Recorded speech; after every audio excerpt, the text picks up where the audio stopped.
آپ اللہ کے پیارے اور پسندیدہ نبی تھے۔ جب آپ نے اپنی قوم کو توحید کی دعوت دی اس وقت آپ نوجوان تھے، آپ کی عمر 16 سال تھی۔ ساتھ میں آپ اس بات پر غور و فکر بھی کرتے کہ آخر یہ لوگ بتوں کی پوجا کیوں کرتے ہیں۔ آپ کا دل ان کے شرک پر بہت اڑتا۔ آخر آپ نے مصمم ارادہ کر لیا کہ اس شر اور فساد کی جڑ کو کاٹ کر رہیں گے، یعنی ان بتوں کو توڑ کر رہیں گے۔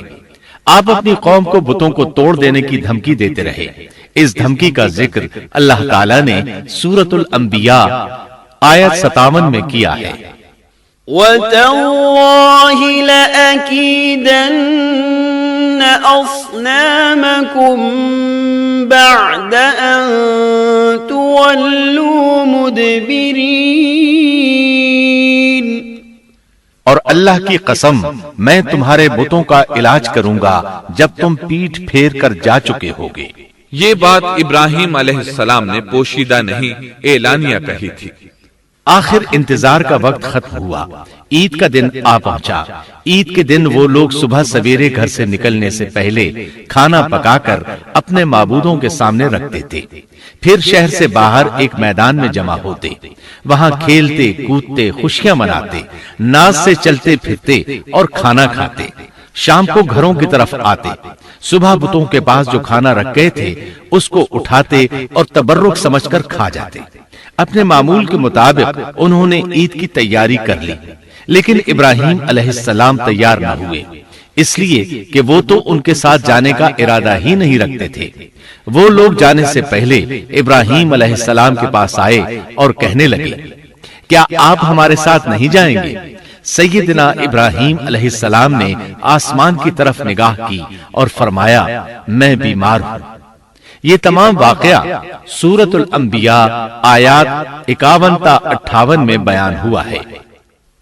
یقیناً ہم نے ابراہیم کو پہلے سے ہدایت فرما دی تھی اور ہم اسے جانتے تھے، جبکہ اس نے اپنے باپ سے اور اپنی قوم سے کہا کہ یہ مورتیاں جن کے تم مجاور بنے بیٹھے ہو کیا ہیں؟ سب نے کہا، ہم نے اپنے باپ دادوں کو انہی کی عبادت کرتے پایا ہے۔ آپ نے فرمایا، پھر تو تم اور تمہارے باپ دادا سبھی یقیناً کھلی گمراہی میں مبتلا رہے۔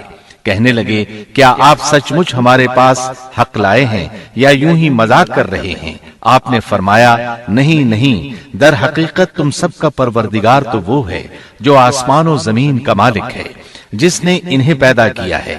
میں تو ایسی بات کا گواہ اور قائل ہوں، اور اللہ کی قسم میں تمہارے ان معبودوں کا علاج تمہاری غیر موجودگی میں کروں گا۔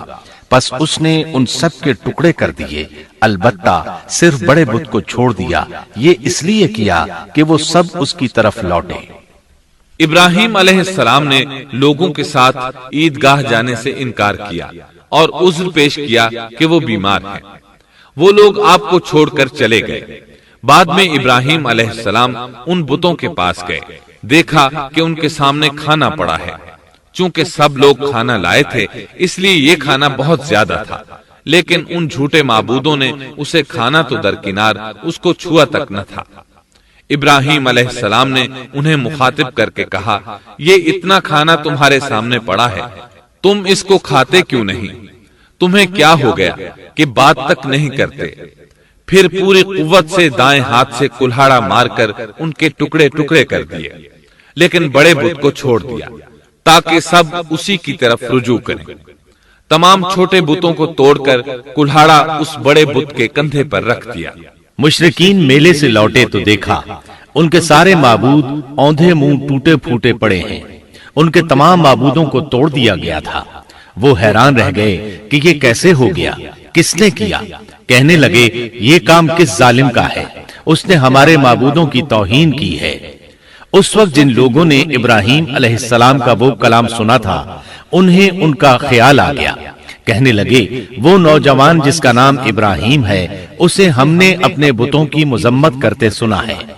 اللہ کی قدرت کہ ابراہیم علیہ السلام کا جو مقصد تھا وہ خود بخود پورا ہو رہا تھا۔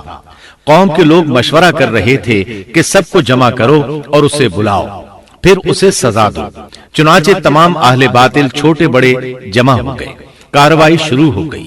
کہنے لگے، اے ابراہیم، ہمارے معبودوں کے ساتھ یہ لغو حرکت تو نے کی ہے۔ ابراہیم علیہ السلام نے جواب دیا، یہ کام تو اس بڑے بت کا ہے، مجھ سے کیوں پوچھتے ہو؟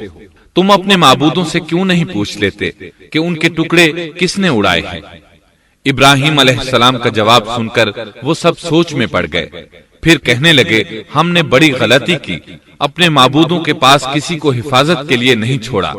اس قدر واضح بات محسوس کر کے بھی وہ ظالم ایمان نہ لائے، بلکہ شیطان نے ان کے دلوں میں وسوسہ ڈالا اور انہوں نے غور و فکر کر کے کہا، اے ابراہیم، کیا تمہیں علم نہیں؟ یہ تو بے زبان ہیں، یہ بول نہیں سکتے۔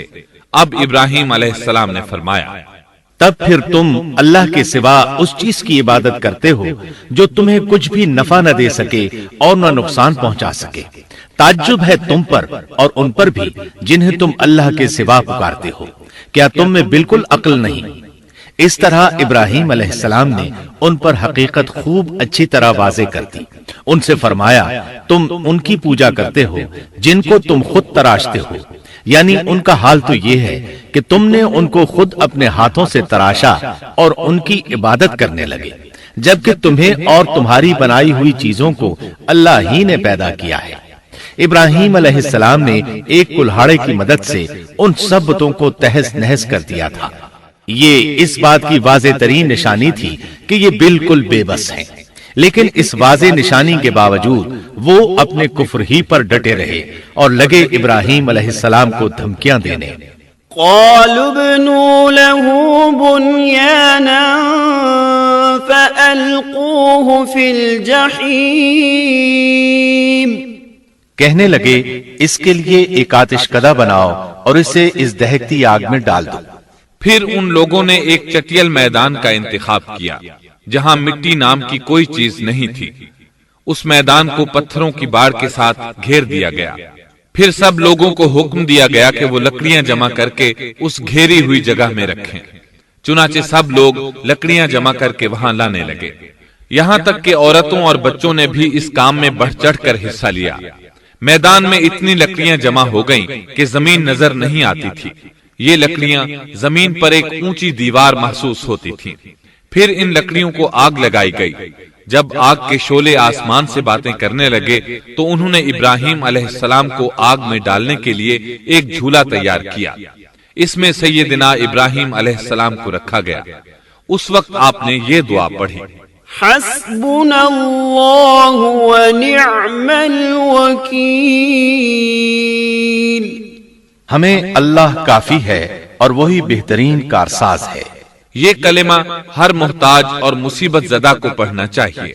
بخاری میں ہے، رسول اللہ صلی اللہ علیہ وسلم نے فرمایا، حسبنا اللہ و نعم الوکیل ابراہیم علیہ السلام نے اس وقت فرمایا تھا جب انہیں آگ میں پھینکا جانے لگا تھا۔ مطلب یہ کہ ہم اللہ ہی پر بھروسہ کرتے ہیں، اس کے سوا ہمارا کسی پر بھروسہ نہیں۔ بعض روایات میں یہ بھی ہے کہ جب ابراہیم علیہ السلام کو آگ میں ڈالا جانے لگا تو جبریل علیہ السلام آئے اور کہا، اے ابراہیم، کوئی حاجت ہے تو میں حاضر ہوں۔ ابراہیم علیہ السلام نے فرمایا، اگر تم اپنی مرضی سے آئے ہو تو مجھے تمہاری کوئی ضرورت نہیں۔ ایک دوسری روایت میں ہے کہ بارش کے فرشتے نے حاضر ہو کر کہا تھا، اے ابراہیم، مجھے حکم دیجئے، میں بارش برسا کر اس آگ کو بجھا دوں۔ لیکن ایسی تمام روایات ضعیف ہیں۔ یوں بھی اللہ کا حکم ان سے پہلے کام کرنے والا تھا۔ اللہ تعالیٰ سورہ انبیاء آیت 69 اور 70 میں فرماتے ہیں، قلنا يا نار كوني بردا وسلاما على إبراهيم وأرادوا به كيدا فجعلناهم الأخسرين۔ ہم نے کہا، اے آگ، ابراہیم پر ٹھنڈی ہو جا اور سلامتی والی ہو جا۔ گو انہوں نے ابراہیم کا برا چاہا لیکن ہم نے انہیں ہی نقصان پانے والا کر دیا۔ چنانچہ جب ابراہیم علیہ السلام کو آگ میں ڈالا گیا تو وہ ٹھنڈی ہو گئی۔ ابن عباس رضی اللہ عنہما فرماتے ہیں، اگر اللہ تعالیٰ آگ سے یہ نہ فرماتے کہ سلامتی والی ٹھنڈی ہو جا تو وہ اس قدر سرد ہو جاتی کہ اس کی ٹھنڈک سے تکلیف محسوس ہوتی۔ گویا آگ بھی اللہ کے حکم کے بغیر نہیں جلا سکتی، چھری اللہ کے حکم کے بغیر نہیں کاٹ سکتی، اس لیے کہ یہ بھی اللہ کی مخلوق ہیں اور ان کی قدرت بھی اللہ کے پاس ہے، وہ چاہے تو ان کو قدرت عطا کر دے، چاہے تو قدرت واپس لے لے۔ آگ کو ٹھنڈا ہونے کا حکم ہوا، وہ ٹھنڈی ہو گئی۔ اس نے نہ ابراہیم علیہ السلام کے کپڑے جلائے، نہ جسم کے کسی حصے کو کوئی نقصان پہنچایا، صرف وہ رسیاں جلائیں جن سے آپ کو باندھا گیا تھا۔ سبحان اللہ۔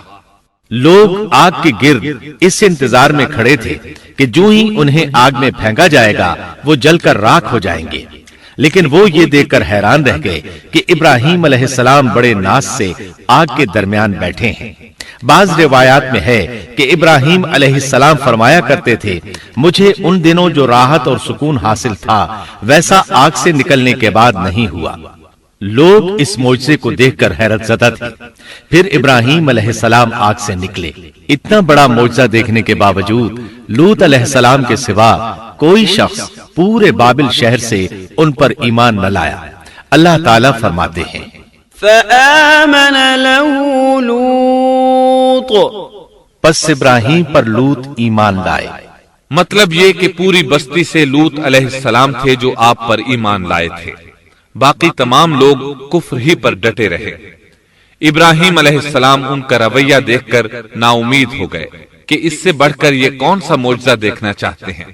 ان کے بتوں کو توڑ دیا گیا، اپنی آنکھوں سے اللہ کی نشانی ان لوگوں نے دیکھی، پھر بھی یہ ایمان نہیں لائے، چنانچہ آپ نے وہاں سے ہجرت کا ارادہ فرما لیا۔ سبسکرائب کیجئے ہمارے چینل اور دبائیے بیل کا آئیکن تاکہ آپ کو ریگولر نوٹیفیکیشن اپڈیٹس مل سکے۔